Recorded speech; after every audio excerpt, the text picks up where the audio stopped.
Well, let's kick off our bulletin right here. The United States will ask the UN General Assembly to suspend Russia from the Human Rights Council.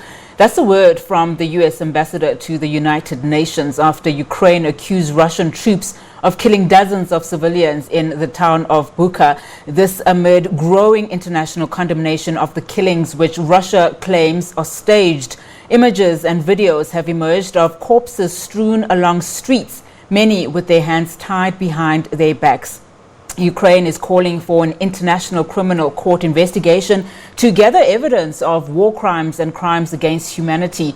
UN Secretary General Antonio Guterres is also pushing for an independent investigation that leads to what he's calling effective accountability.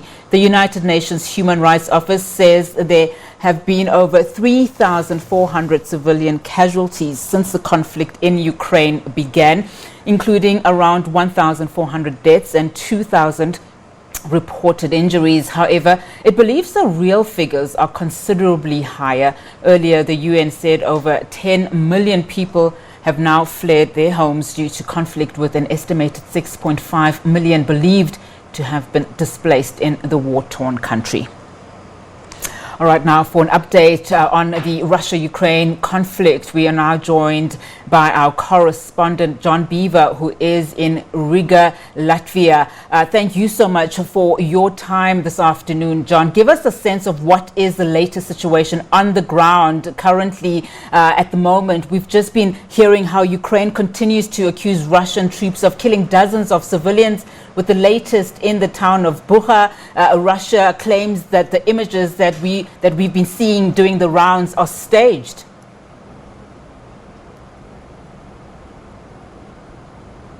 Yeah, you're absolutely right. And what we've seen recently is the Ukrainian President Volodymyr Zelensky seeing things for himself. He went to this town that is just to the northwest of the capital to go and have a look and speak to people who say that they found scores of civilians, some with their hands tied behind their back, who'd been shot as Russian troops left the area.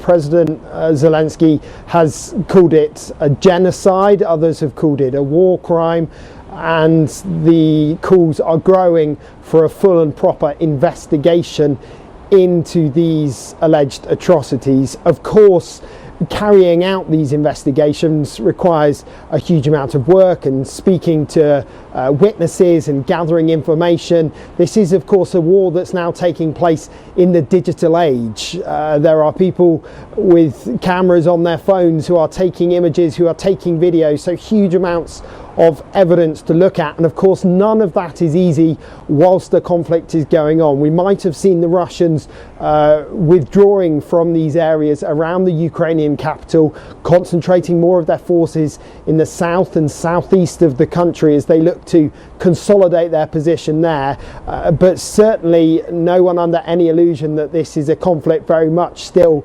ongoing across Ukraine, and so that makes investigating these alleged war crimes difficult for the time being. And we understand that the United States has asked the UN General Assembly to suspend Russia from the Human Rights Council. Now, as Russia continues its war with Ukraine, the United Nations, there's also warning of severe consequences across the globe. Of course, Africa is not spared. But just how severe has this war been, both from an economic and humanitarian sense? Just give us the latest in terms of just the severity of this war.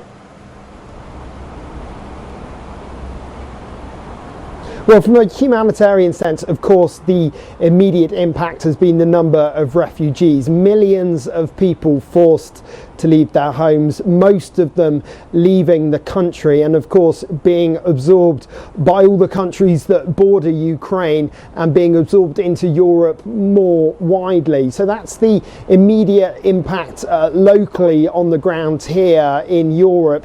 But of course, as you say, this is a conflict which many are warning of much wider scale impacts and on Africa and on other parts of the world as well, for many different reasons, whether it's the economic impacts and countries deciding that they don't want to do any business with Russia. Well, that's going to have an impact on supply chains and keeping economies moving. And then, of course, we've got the impact from a food point of view and food security.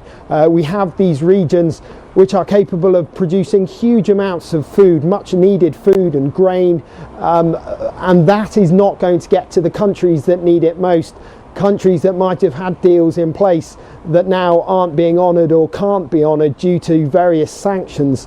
So a huge impact will be felt around the world from this conflict, and it appears with these alleged war crimes taking place, these sanctions, the impact of these sanctions isn't going to go away anytime soon. This looks like it's something that is going to run and run. Now, we understand that several talks are happening behind the scenes in terms of delegates from Ukraine as well as Russia. But what we have been seeing, we've been seeing impassioned pleas by the Ukrainian president, for support across the globe. Just recently, he made an appearance at the Grammys, just appealing to viewers for support of his country. What has Russia come out to say in terms of what is currently happening? Of course, we've just recently talked about the fact that they are disputing, some of the images that are coming out of, some of the cities in Ukraine, saying these are staged. But what else are they saying? What's their stance on this? Well, absolutely. Russia is saying that a lot of these images are fake, as you said, but also saying they're propaganda. They're being used by Ukraine to bolster support, especially Western support and European support for Ukraine. And Russia, of course, saying that they are not responsible, their troops are not responsible for these horrific crimes and these horrific stories we're hearing coming out of places like Bucha. So that's very much the line the Kremlin is sticking to. It's a line that they are keen to reiterate as well. Of course, I'm talking to you here from Riga in Latvia that borders Russia, and one of the reasons for that is because the restrictions that are in place when it comes to talking about this invasion and talking about it openly and freely. It's very difficult to do that from Moscow because of new laws that they've been brought in, where you can face 15 years in prison if you say something that the Kremlin disagrees with. So very much they are keeping a tight lid on this and trying to control the narrative and very much trying to control the situation and the news that gets back to the Russian people, trying to keep them on board and stick to this theory that the military campaign in Ukraine was about denazifying Ukraine and liberating people. Of course, that is very much something that the Kremlin is sticking to. All right, John Bevir, thank you so much for that update. John Bevir coming to us live there from Latvia. Let's continue here now. Minister of Employment and